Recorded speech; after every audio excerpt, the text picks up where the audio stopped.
Hello, welcome to my clinical intern video series. Today's video is on elevating emotions. This may seem like a paradox to some, as in why would anyone want to elevate the intensity of emotions? In this video, I will address 3 points. 1, which emotions are typically elevated and why? 2, how does the clinician determine the degree of intensity? And 3, how to accomplish this, as there are some fundamental strategies that can be taken accordingly.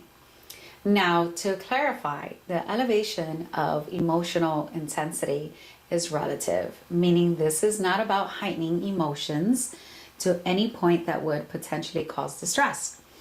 Instead, the idea is to heighten the intensity of clients' emotions ever so much to create a shift that may lead to a path in line with their wanted change. So before addressing the points and methods, I just want to note that some of these strategies stem from Bowenian concepts, acknowledging that change cannot occur without some level of anxiety, as it can help with motivation for change. Of course, the clinician must consider several key points and their implications when decide to elevate emotions and how.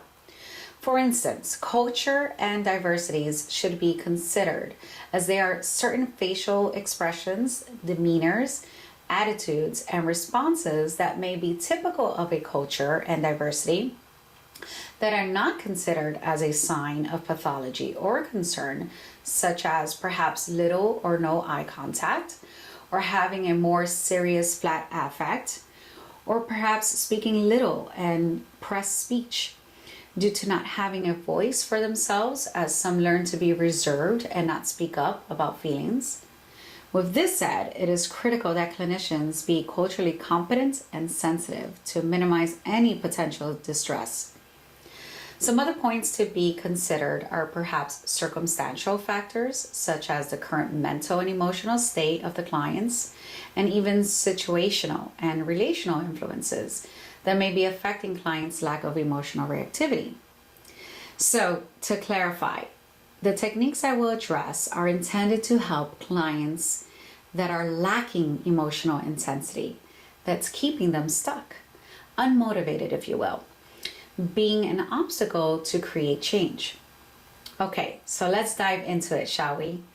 To address the first question, I would first have to address why would a clinician elevate a client's emotions to even begin with? For one, if a client is aloof, perhaps flat affect, does not appear to demonstrate appropriate emotions, again, let me caution you guys here, as stated earlier, about culture and diversity, competency, and sensitivity. Your assessment should not be based on assumptions.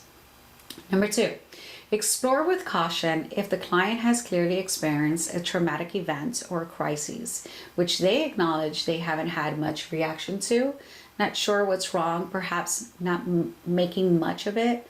So as I'm saying this, I want to clarify, I'm not suggesting here to provoke emotions for the sake of it, because this is not about what you think on how they should feel, X, Y, or Z, as everyone responds to situations differently.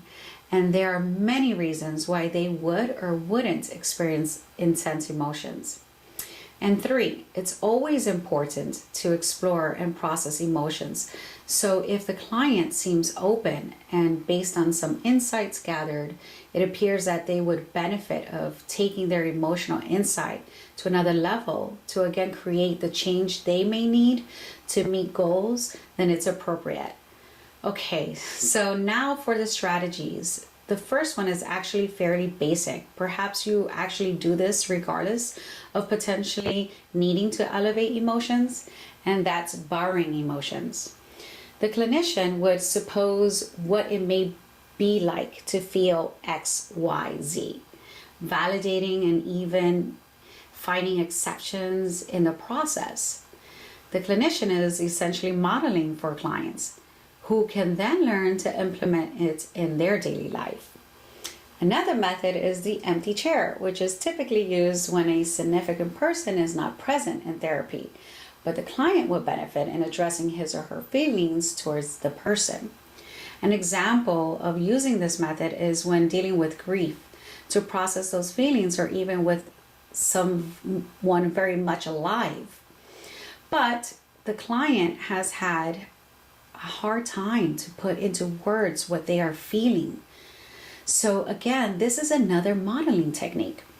These simple techniques can be powerful as they can identify the primary emotions and the process felt validated and empowered and perhaps alleviated.